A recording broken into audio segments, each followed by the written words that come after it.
Hola, buenas tardes, continuamos. Este es el video 4 y esta parte que vamos a ver ahorita tiene que ver con la energía mecánica y es uno de los temas tan importantes para el ingeniero y hablo del ingeniero mecánico, el ingeniero naval, ¿no? Y bueno, por supuesto, el ingeniero eléctrico, ¿sí? Entonces, nuevamente lo que hemos estado haciendo es leer y explicar, ¿no? Entonces, vámonos rápido con esto.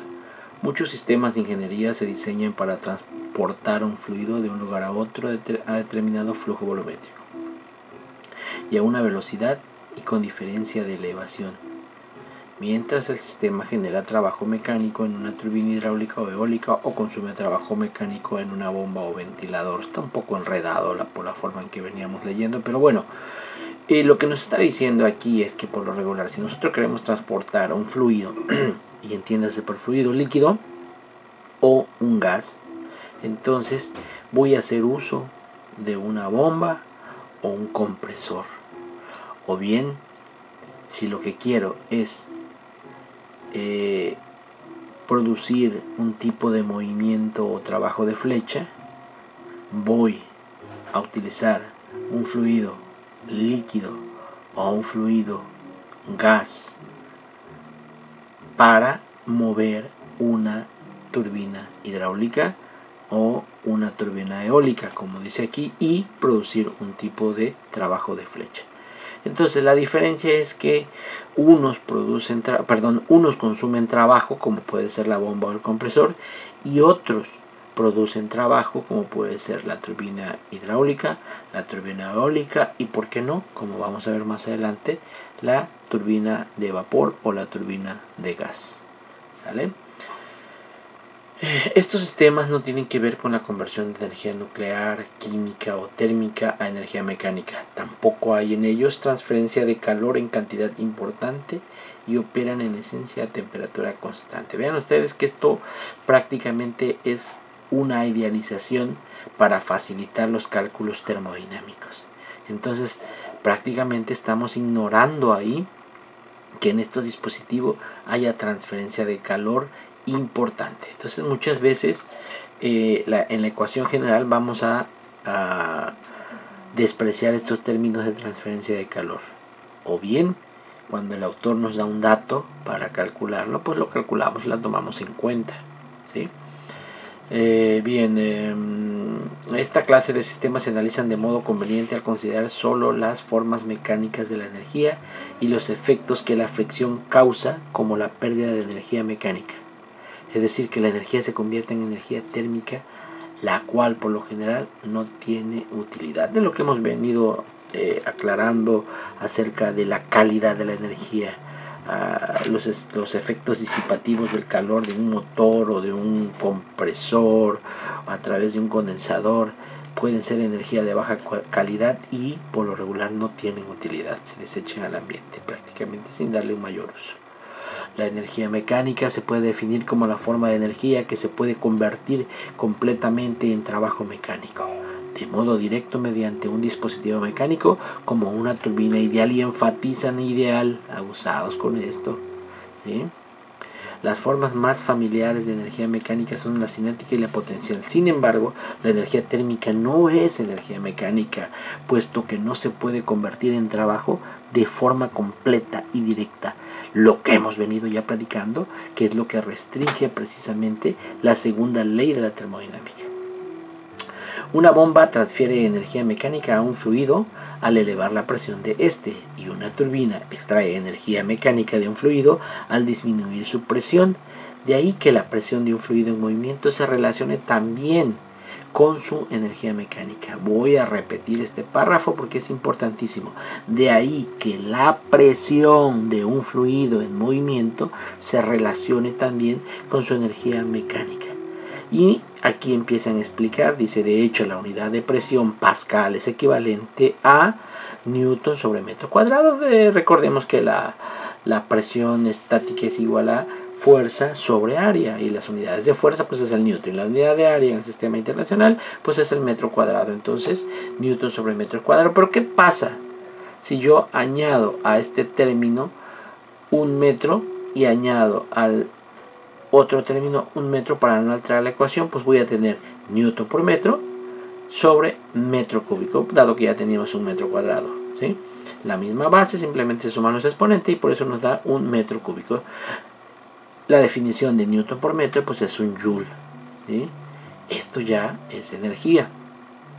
Y abajo, metro cúbico. Entonces este conjunto o este arreglo es la energía, ¿sí?, por unidad de volumen.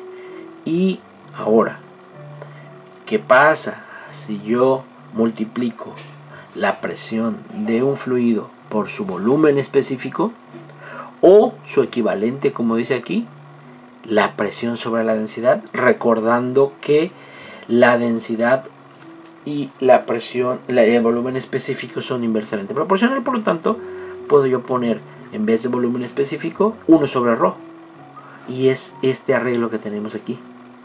La presión sobre la densidad del fluido se transforma por sus unidades en joule sobre kilogramo, que corresponde a la energía por unidad de masa. Este término, recordémoslo, es importante y es precisamente una energía que tiene que ver con el desplazamiento de un volumen de fluido a través de un ducto, por ejemplo, y entonces se mide en joules sobre kilogramos. Es importante observar que la presión por sí misma no es una forma de energía, pero una fuerza de presión que actúa sobre un fluido a lo largo de una distancia produce trabajo. ¿Qué es esto que acabamos de explicar aquí? ¿Sí? Una fuerza de presión a lo largo de una distancia, que en este caso es el metro, que mueve un fluido, un volumen de un fluido, pues es un trabajo llamado trabajo de flujo en una cantidad de P sobre ρ. Aquí hay un error, es densidad P sobre ρ por unidad de masa. El trabajo de flujo se expresa en términos de las propiedades del fluido y es conveniente considerarlo como parte de la energía de un fluido en movimiento y llamarlo energía de flujo. Por lo tanto, la energía mecánica de un fluido en movimiento por unidad de masa se puede expresar con estos tres términos: P sobre ρ, velocidad al cuadrado sobre 2, más la energía potencial, gravedad por altura. También es posible expresarla por unidad de tiempo integrando el flujo másico, y esto es flujo másico por los tres términos que acabamos de explicar, ¿sí? La energía de flujo, la energía cinética y la energía potencial. Entonces, el cambio de la energía mecánica de un fluido durante un flujo incompresible, abusados aquí, esto significa que es únicamente para líquidos, donde la densidad del líquido permanece constante. Por lo tanto, el cambio de la energía mecánica para los líquidos se expresa de esta manera: presión 2 menos presión 1 entre la densidad, no hay cambio, por eso está aquí constante, por eso es lo mismo. El cambio de la velocidad o de la energía cinética entre 2 más el cambio de la energía potencial. Esto que aparece en el paréntesis, prácticamente Z2 menos Z1, es la altura de los puntos de referencia en los que yo voy a hacer mi análisis, ¿sí? Bien. Y el cambio de energía mecánica, pero ahora introduciendo el flujo másico, simplemente me queda de esta manera. 1, 2, 3 términos que tenemos que ir evaluando si existen en los determinados problemas que vayamos a resolver. Puede ser que exista este término nada más y descartemos los otros dos, o puede ser que exista el de en medio, la energía cinética, y descartemos los otros dos, o puede ser que exista este nada más, o que existan los tres y evaluemos. Y cuando va de por medio flujo másico, las unidades que nos va a dar esta energía va a estar en kilowatts. Muy bien, ahora veamos este pequeño ejemplo que viene aquí en el libro de termodinámica de Cengel, octava edición. Nos piden calcular el trabajo máximo en este sistema de turbina hidráulica, y vemos aquí que por conveniencia este tipo de problemas, por lo regular, uno coloca los puntos a evaluar por conveniencia. A mí me conviene en este momento colocar el 1 aquí, pero ¿qué es el punto 1? Es el espejo del agua de la presa hidráulica o de el contenedor, digamos, de gran magnitud, está la atmósfera. Y luego, aguas abajo, tenemos ya la descarga de esa turbina hidráulica, que puede ser un lago, ¿sí? Entonces también está abierta la atmósfera. Y en este caso, si están abiertas la atmósfera y tienen el mismo valor, pues son despreciables. Simplemente es una diferencia de 101 menos 3 kilopascales, 101.3 kilopascales menos 101.3 kilopascales, pues es 0, ¿sí? Y luego tenemos otra cosa. Cuando son recipientes enormes como una presa, un tinaco, un lago, la velocidad con que va bajando el fluido con respecto, por ejemplo, a la velocidad en el ducto, es despreciable, es casi insignificante con respecto a la velocidad que adquiere en el ducto, ¿sí? Son sistemas de gran magnitud y por lo tanto la velocidad con respecto a esta es muy baja y se desprecia. Por eso vean ustedes, no vamos a tener en esta ecuación los términos de energía cinética ni los términos de energía de flujo. Únicamente va a sobrevivir el término de energía potencial.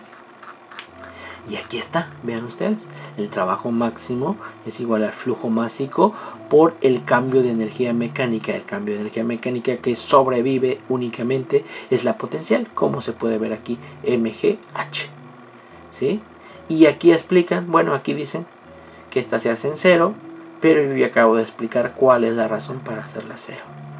Así es, entonces así de fácil. Bueno, para este caso ya no estamos evaluando afuera, sino estamos evaluando a la entrada y salida de la turbina hidráulica, ¿sí? Ahora, ¿qué me piden calcular? Igual el trabajo máximo, pero de aquí a acá. Entonces, ahí está un poquito complicada la cosa. Pero veamos, ¿con qué contamos? Si me dan una presión aquí y una presión acá, yo puedo aplicar esta fórmula fácilmente. Pero ¿qué va a pasar con la velocidad? Es igual, dice aquí el autor. Y eso se debe a que el diámetro de 2 y el diámetro de 3 son iguales. Por lo tanto, no hay cambio en la velocidad, ¿sí? Y se desprecian, ¿sí? Este término de energía cinética se desprecia. Y la altura, pero aquí sí hay una diferencia de altura. Pero ¿qué tan diferente puede ser? Si estamos hablando de un generador, a lo mucho, ¿cuánto? 5 metros de diferencia entre uno. Para que haya verdaderamente un cambio en la energía potencial, se requiere por lo menos 100 metros de diferencia del punto 2 con respecto al 3. Y no la hay. Por lo tanto, la energía potencial se desprecia y únicamente queda la energía de flujo, siempre y cuando me den los valores de presión aquí y aquí. Y entonces ahí está. Aplicamos el único término que sobrevive de la ecuación general, que es este. Y lo demás, pues se desprecia por las razones que acabo de explicar.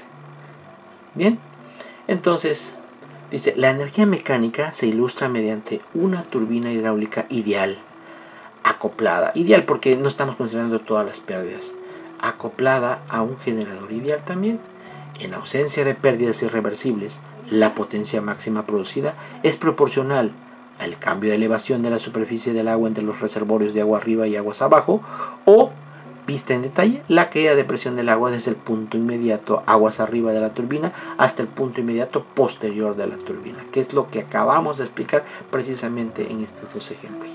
Bien, vamos a dejar el video aquí para más adelante empezar con los mecanismos de transferencia de calor, que es otro término, otro tema tan apasionante y tan útil en el quehacer del ingeniero.